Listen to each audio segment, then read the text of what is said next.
A woman is attacked on a busy jogging path in the middle of the day with witnesses everywhere. The reason her own fitness tracker became the key piece of evidence will shock you. You have to stick around until the end to hear the life-taker's unbelievable excuse when he was caught. This case changed an entire country. Under the clear January sky of 2022, Tullamore seemed like any other Irish town moving to the rhythm of its ordinary day. The hum of daily routines carried on without interruption. Students in classrooms, workers in shops and offices, families gathering for meals.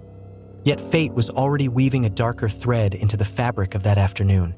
Aisling Murphy, only 23 years old, walked out of her classroom at Douro National School and into history, not for her achievements, but because her life was cut short on Fiona's Way by the Grand Canal.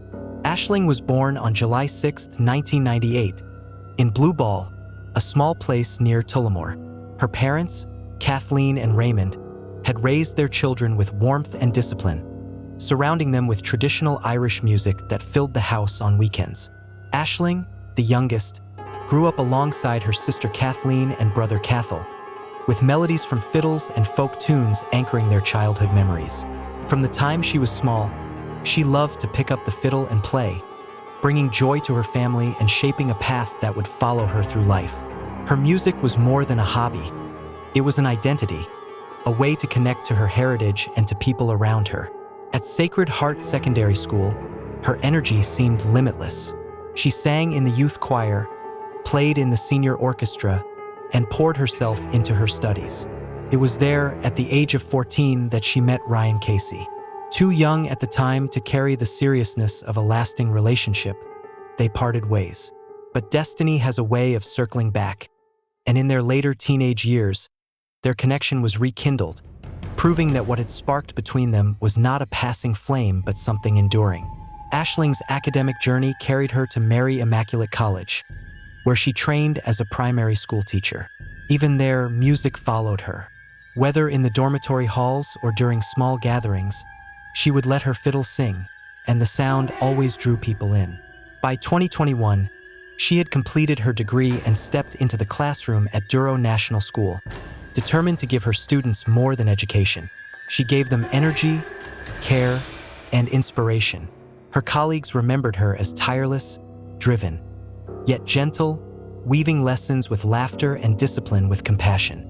Parents spoke of their children coming home from school not only knowing how to spell or count, but also humming Irish melodies their teacher had taught them. That blend of music, education, and discipline stretched into her personal life. Aisling valued fitness, often going out for jogs whenever the weather allowed. She loved the sensation of moving freely under the open air, the rhythm of her breath syncing with the pounding of her heart and the steady beat of her stride. January 12th was bright and dry, an unusually fine day in the Irish winter, perfect for a run along the Grand Canal. At 2:51 p.m., she set off on Fiona's Way, named after Fiona Pender, another woman whose disappearance decades earlier had left wounds in the community. Aisling carried her Fitbit, recording each beat, each stride, not knowing that the device would become one of the most reliable witnesses to her last minutes alive. Her run was smooth, her heart rate climbing with effort, until at 3:21 p.m., sudden irregular patterns appeared in the data. At the same moment, two women walking nearby saw a man harm a jogger. Without phones, they sprinted to a nearby house to raise the alarm. By the time emergency responders arrived, Aisling was lying by the canal bank, covered in blood. 11 pierced wounds pierced her neck. One had severed her voice box, silencing any cry for help. Her hands and fingers bore lacerations from desperate attempts to fight back, proof of her refusal to give up even as her life ebbed away. At 3:31 p.m., her Fitbit recorded the last beat of her heart.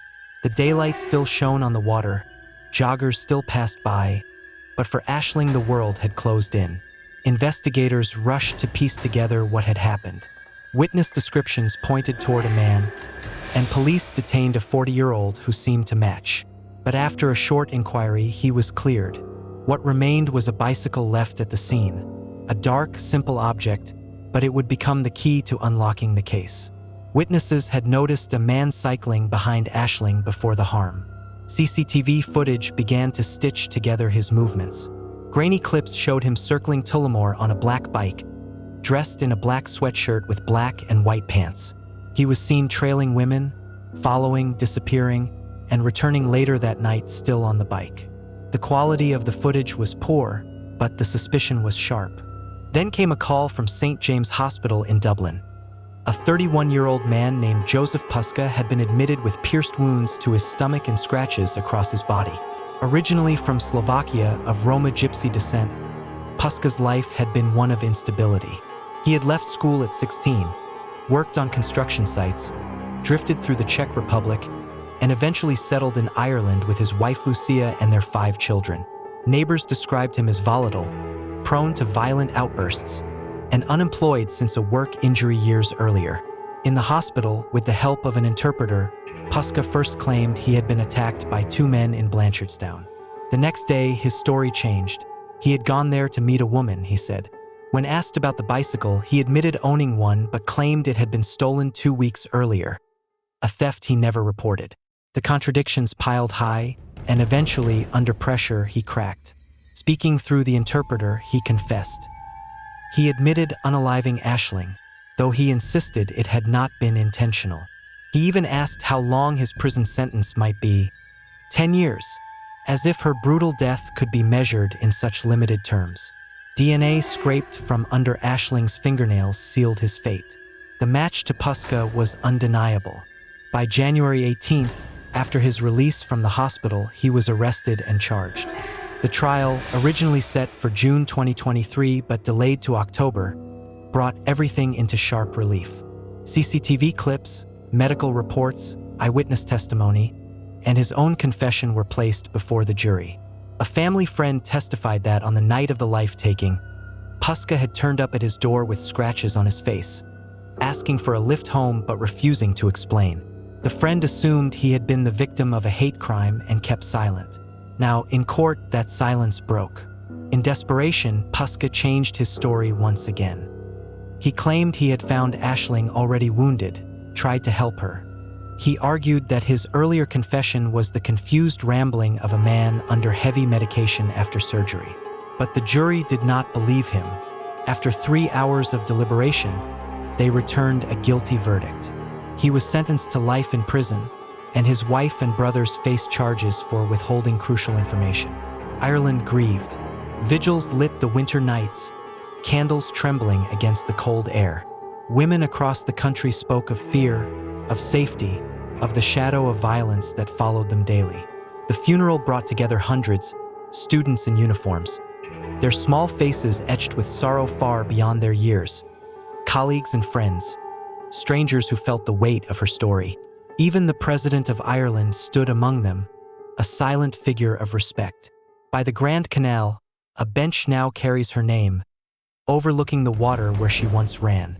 It is a quiet reminder that a vibrant life ended there, a life that should have stretched decades longer, a life filled with music, laughter, and possibility. Aisling Murphy's story is not just about loss. It is about a community fractured by violence, about a nation forced to confront how such brutality could happen in the brightness of day, on a busy path, to a young woman who embodied kindness, culture, and hope. She will always be remembered not only as a victim but as a daughter, a sister, a teacher, a musician whose bow once danced across strings with joy. Her death lingers as a call to remembrance, a demand for justice that outlives the courtroom, echoing across Ireland and beyond.